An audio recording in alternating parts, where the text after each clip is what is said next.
हर खबर में हिंदुस्तान मेरी पहचान। नमस्कार, बहुत स्वागत आप सभी का जी हिंदुस्तान पर। आपके साथ मैं हूं प्रिया सिंह। मेरा राज्य मेरा देश लेकर के हाजिर। मेरा राज्य मेरा देश में देश भर से आई तमाम खबरों को हम आपके सामने लेकर के आते हैं। तमाम राज्यों की हर खबर आप तक पहुंचाते हैं। लेकिन बुलेटिन की शुरुआत करेंगे 4 बड़ी खबरों के साथ। तो आज की 4 कौन सी वो बड़ी खबरें हैं मेरा राज्य मेरा देश की, वो जान लीजिए आप। सबसे पहली खबर में देखिए, पहले दूसरे चरण में जमकर वोटिंग हुई है। समाजवादी पार्टी और बीजेपी दोनों ही दावा कर रही है कि वो जीतने जा रही है। अखिलेश को यह लगता है कि पहले और दूसरे चरण में मुस्लिम वोटर्स उन्हें जिता देंगे इस बार। लेकिन अब तीसरे चरण में बीजेपी ने अखिलेश को हराने का फॉर्मूला भी तैयार कर लिया। करहल में अखिलेश को कैसे हराएगी आखिरकार बीजेपी, इस दावे पर हम आपको पूरी रिपोर्ट दिखाएंगे। दूसरी खबर मेरा राज्य मेरा देश की जानिए आप। अखिलेश यादव ने आज तीसरे चरण के प्रचार के दौरान दावा किया है कि पहला और दूसरा चरण समाजवादी पार्टी जीत चुकी है और बीजेपी हारने जा रही है। ये दोनों चरण जो सीट इस वक्त चुनाव संपन्न हुए उत्तर प्रदेश में। वहीं योगी को हराने का दावा करने वाले अखिलेश पर पलटवार करते हुए बीजेपी ने दावा किया कि अखिलेश की साइकिल पहले और दूसरे चरण में ही पंचर हो गई है। अब तीसरे चरण में खुद अखिलेश हार के डर से बौखलाते जा रहे हैं। तीसरे चरण में क्या बीजेपी की रणनीति, ये हम आपको दिखाएंगे कि आखिरकार क्यों बीजेपी ये दावे करती है। तीसरी खबर मेरा राज्य मेरा देश की जानिए आप।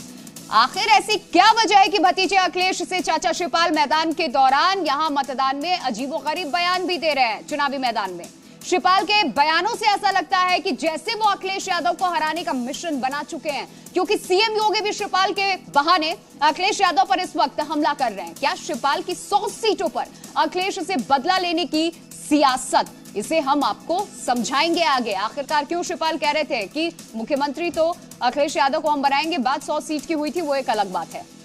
चौथी खबर मेरा राज्य मेरा देश की कौन सी है, वो जान लीजिए। तीसरे चरण का मतदान 20 फरवरी को होगा। इसमें यूपी की 59 विधानसभा सीटों पर वोट डाले जाएंगे।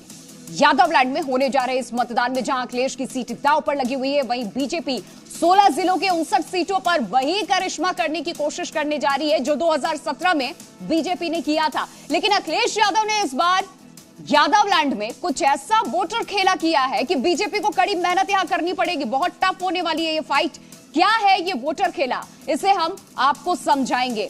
वहीं 4 बड़ी खबरों के बाद इस वक्त सबसे पहली और बड़ी खबर क्या है, वो भी जान लीजिए आप। जिस तरीके से पहला और दूसरा चरण बम्पर वोटिंग इन दोनों चरणों में हुई है, उसे लेकर के बीजेपी और एसपी दोनों ही जीत के दावे भी कर रहे हैं। क्या है दोनों के दावों के पीछे का पूरा सच, आइए जरा आपको दिखाते हैं। क्योंकि चाहे समाजवादी पार्टी हो या भारतीय जनता पार्टी हो, दोनों गदगद है इन दोनों चरण में हुए बम्पर वोटिंग से कि हम तो सरकार बना रहे हैं। रिपोर्ट देखिए। अखिलेश यादव जिंदाबाद, जय श्री राम। में फिर से हम भगवा लहराएंगे।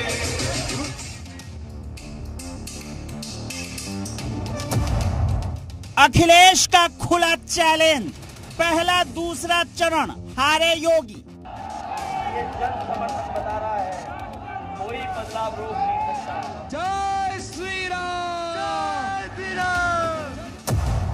कौन जीता पहला दूसरा चरण, बाबा वर्सेस बबुआ। 22 में बदलाव होगा। देखो, मैं मई और जून में भी इसको बहुत शिमला बना देता हूँ। यूपी विधानसभा चुनाव को लेकर समाजवादी पार्टी और बीजेपी के बीच जबरदस्त घमासान मचा हुआ है। पहले चरण की 58 सीटों पर जाट और मुस्लिम वोटर्स का बोलबाला रहा, जिनके दम पर अखिलेश दावा कर रहे हैं कि 58 में से कम 40 सीटों पर वो जीतने जा रहे हैं। वहीं दूसरे चरण में 55 सीटों पर मुस्लिम वोटर्स की संख्या जबरदस्त थी। 40 से 50% मुस्लिम वोटर्स ने मुस्लिम बाहुल्य सीटों पर कल बम्पर वोटिंग की, जिसके दम पर समाजवादी पार्टी जीतने का दावे कर रही है। वहीं दूसरी तरफ बीजेपी दावा कर रही है कि पहले और दूसरे चरण में समाजवादी पार्टी और बीएसपी का सफाया होने जा रहा है। खुद सीएम योगी तक कह चुके हैं बीजेपी 2017 के नतीजे दोहराने जा रही है।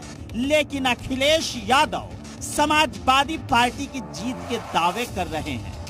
पहले चरण का जो वोट पड़ा और दूसरे चरण में जो मतदान हुआ, उसकी हवा के बारे में तो मैं समझता हूं रायबरेली के लोगों को पता लग गया होगा। बताओ, सफाया हो गया, बीजेपी का नहीं हो गया। जितनी सीट 2017 में भारतीय जनता पार्टी ने पाई थी, उतनी ही सीट भारतीय जनता पार्टी 2022 में भी उत्तर प्रदेश में पाएगी, इसमें कोई संदेह वहां पर नहीं है। जिस तरह से पहले और दूसरे चरण में बम्पर वोटिंग हुई, उसे देखकर बीजेपी नेता पूरी तरह से उत्साह में हैं, क्योंकि भले ही अखिलेश यादव 40 से 50% मुस्लिम वोट बैंक पर इतरा रहे हों, लेकिन 20% दलित वोटर्स ने बीजेपी को जमकर वोट डाला, जिसके दम पर बीजेपी भले ही 2017 जितनी सीटें ना जीत पाए, लेकिन अखिलेश यादव के चुनावी जीत के दावों के उलट भारी संख्या में सीटें जीत सकती है। पूरा यूपी जानता है, पूरा देश जानता है कि आएगी तो भाजपा ही। तो हम तो चाहते हैं जल्दी चले जाएं, जाना चाहते हैं तो जगह तब भी खाली हो। हम एक विचारधारा और एक लड़ाई लड़ रहे हैं, किस किस को रोकेंगे, कब कौन चला जाए। पहले और दूसरे चरण को अगर मिला दें तो कुल मिलाकर 113 विधानसभा सीटों पर मतदान हो चुका है। हिजाब वोटिंग, दलित वोटिंग, हिंदू मुसलमान और ध्रुवीकरण का मतदान पर जबरदस्त असर देखने को मिला। अब देखना होगा कि जब 10 मार्च को ईवीएम नतीजे बताने शुरू करेंगी तो किसका पलड़ा भारी होता है। ब्यूरो रिपोर्ट, जी मीडिया। तो देखिए, 2017 की तरह बीजेपी 2022 में यूपी विधानसभा चुनाव के नतीजे दोहराना चाहती है, लेकिन दिक्कत यह है कि इस बार अखिलेश यादव ने ऐसा चुनावी चक्रव्यूह रचा है कि बीजेपी को कड़ी मेहनत करनी पड़ रही है इस बार हर चरण के लिए। पहले यहां जाटलैंड में किया और उसके बाद एम फैक्टर को साधने की कोशिश, अब यादवों को साधने की कोशिश भी तीसरे चरण में करनी पड़ रही है। रिपोर्ट देखिए।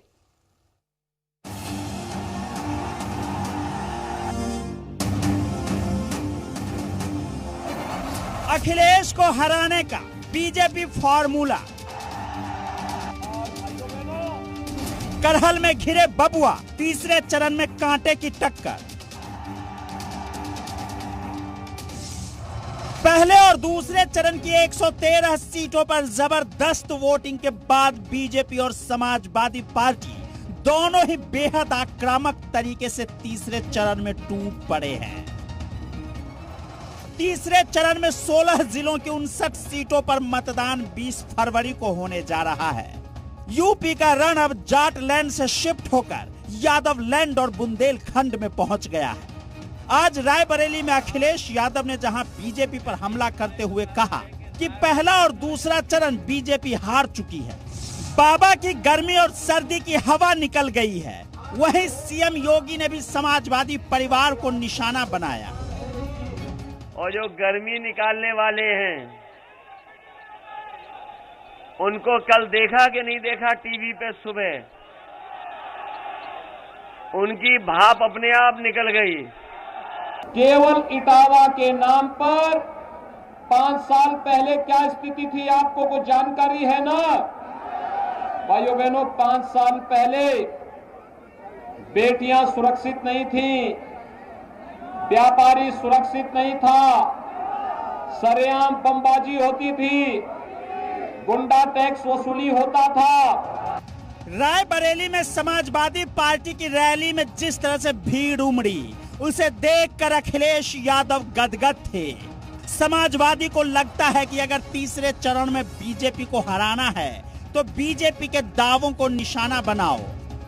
ये बाबा मुख्यमंत्री कह रहे हैं कि बिजली का जब से 300 यूनिट फ्री की है तब से उन्हें करंट लग गया है और ऐसे शौक में चले गए हैं कि बिजली के कारखाने का नाम नहीं बता पा रहे हैं। ब्यूरो रिपोर्ट, जी मीडिया। तो उत्तर प्रदेश का यह विधानसभा चुनाव बड़ा दिलचस्प हो चुका है, जम करके जुबानी तीर छोड़े जा रहे हैं। बड़ी खबर क्या है इस वक्त, ये भी जान लीजिए आप। 129 दिन के बाद जेल से घर पहुंचा है आशीष मिश्रा, ये खबर जानिए। 3 अक्टूबर को यहां पर तिकुनिया में हिंसा जो हुई थी उसमें गिरफ्तारी हुई थी। 9 अक्टूबर 2021 को आशीष की गिरफ्तारी कर ली गई थी हाईकोर्ट से जमानत के बाद। हालांकि आशीष मिश्रा रिहा हुआ। लखीमपुर हिंसा मामले में मुख्य आरोपी है आशीष मिश्रा, अजय मिश्रा टेनी का बेटा। चलिए खबरों में आगे बढ़ते हैं। तीसरे चरण में 16 जिलों की 59 सीटों पर 20 फरवरी को मतदान होगा। इस बार 59 सीटें सबसे ज्यादा अभी तक। अब सवाल उठता है कि क्या अखिलेश यादव के खिलाफ बीजेपी ने कोई खास रणनीति इस बार बनाई हुई है तीसरे चरण के रण को साधने के लिए, यादवों को साधने के लिए। रिपोर्ट आइए आपको दिखाते हैं।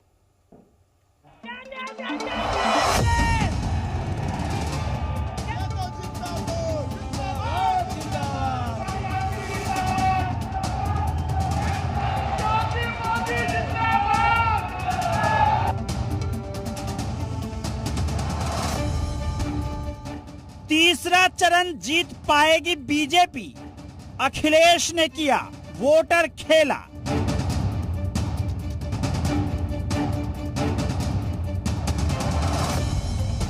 करहल में कांटे की टक्कर, क्या फंस गए बबुआ?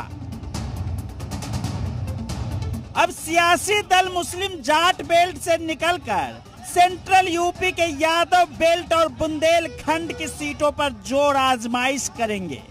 वोटरों के बदलते समीकरण के साथ ही तीसरे चरण से चुनावी मुद्दों और भाषणों की टोन भी बदल सकती है। ध्रुवीकरण की कोशिशों वाले धार्मिक भावनात्मक बयानों की जगह नए मुद्दे ले सकते हैं। तीसरे चरण में 16 जिलों में हाथरस, फिरोजाबाद, कासगंज, एटा, मैनपुरी, फर्रुखाबाद, कन्नौज, इटावा, औरैया, कानपुर देहात, कानपुर, जालौन, झांसी, ललितपुर, हमीरपुर और महोबा की 59 सीटों पर वोट पड़ेंगे। इसमें यादव बेल्ट के 7 जिले और बुंदेलखंड के 5 जिले शामिल हैं। और अब इसी को लेकर आर पार की लड़ाई छिड़ी है। नाम समाजवादी है, काम तमंचावादी है और सोच परिवारवादी है। ये भाषण सुने हैं और आपने भी सुने होंगे। अगर उनका कोई छोटा नेता है तो छोटा झूठ बोल रहा है, बड़ा नेता है तो बड़ा झूठ बोल रहा है। यूपी में तीसरे चरण की लड़ाई में पूरी चुनावी तस्वीर ही बदलने वाली है। तीसरे चरण में जिन इलाकों में मतदान होना है वहां के मुद्दे और समीकरण पहले के दोनों चरणों से बिल्कुल अलग है। उत्तर प्रदेश में जब अखिलेश की सरकार थी, यहाँ कट्टे और छर्रे बनते थे। अब भारतीय जनता पार्टी की सरकार आई है, यहाँ गोली की जगह गोले बनने लगे हैं जो पाकिस्तान पर चलने वाले हैं। आरएलडी और समाजवादी पार्टी मिलकर के उत्तर प्रदेश से भारतीय जनता पार्टी का सफाया करेंगे। तीसरे चरण में बुंदेलखंड के झांसी, जालौन, ललितपुर, हमीरपुर और महोबा के 13 सीटों पर वोट डाले जाएंगे। तो देखिए 13 यहां सीटों पर वोट डाले जाएंगे, लेकिन ये तीसरे चरण में 59 विधानसभा सीटों के लिए जनता वोट करेगी, सबसे ज्यादा है अभी इस वक्त। देखिए इधर शिवपाल यादव क्या भतीजे को गच्चा देंगे? 100 सीट का लोभ और 1 सीट पर संतोष करना पड़ा चाचा को। ये दर्द अखिलेश के चाचा शिवपाल यादव छुपा नहीं पा रहे अब। इसीलिए सियासी पंडितों को लगता है कि कहीं चाचा के 100 सीट के दम से अखिलेश बेदम ना हो जाए, क्योंकि हर बार अब मौका मिलते हैं राग अलाप देते हैं। देखिए 100 सीट की बात हुई थी, संतोष 1 पे करना पड़ा, मुख्यमंत्री अखिलेश को बनाएंगे। रिपोर्ट दिखाते हैं। भतीजे की खाट चचा करेंगे खड़ी। 100 सीटें नहीं मिली, 30 बाकी छलका दर्द। चचा शिवपाल 100 का दम, भतीजा बेदम। भतीजे के भ्रमजाल में फंसने वाले चचा का चक्रव्यूह अब बबुआ के लिए मुश्किलें खड़ी कर रहा है। सियासत के माहिर खिलाड़ी शिवपाल की पहली चाल भले ही भतीजे के भ्रमजाल में फंसकर उल्टी पड़ गई हो, लेकिन 2 चरणों के बाद आने वाले 5 चरण में चचा ने जो चक्रव्यूह रचा है उससे साइकिल की रफ्तार ही नहीं धीमी पड़ने वाली है, बल्कि लखनऊ पहुंचने से पहले साइकिल पंक्चर भी हो सकती है। क्योंकि चचा को गच्चा देना भतीजे के लिए महंगी पड़ने वाली है और ये संदेश चचा अपने चेलों को हर चौक चौराहे पर बताने लगे हैं। चचा कहते हैं कि अगर 100 सीटों पर उम्मीदवार खड़ी कर देते तो भतीजे की खाट खड़ी हो जाती और भगवा को दोबारा सत्ता मिल जाती। हमारी तैयारी थी 100 सीटों को लड़ाने की, अब मैंने तो एक ही सीट पे संतुष्ट हो गए, इस भारतीय जनता पार्टी को हटाने के लिए। भतीजे के धोखे से आहत चचा का दर्द आपने सुन लिया। अब अंदाजा लगाइए, क्या चचा ने सिर्फ एक अपनी जसवंत नगर की सीट के लिए ही भतीजे को गले लगाया? क्या सिर्फ बीजेपी को सत्ता से बेदखल करने के लिए साइकिल पर सवार हुए शिवपाल? नहीं जनाब, चचा की अपनी महत्वाकांक्षाएं थी। प्रगतिशील समाजवादी पार्टी के कार्यकर्ताओं की विधानसभा में बैठने की हसरतें थी। और 8 बजे वंदे मातरम में मैनपुरी से हम आपको दिखाएंगे इलेक्शन की सबसे हॉट खबर। देखिए, चुनाव की सबसे ज्यादा खबरें सबसे ज्यादा क्लैरिटी के साथ सिर्फ डिश टीवी एचडी बॉक्स से जी हिंदुस्तान पर। फिलहाल मेरा राज्य मेरा देश में यहां एक छोटे से ब्रेक के लिए रुक रही हूं मैं, लेकिन ब्रेक के उस पार अभी हमारा खास सेगमेंट बाकी है। मैंने जो देखा, एक छोटा सा ब्रेक, लौटेंगे फौरन। बने रहिए जी हिंदुस्तान के साथ।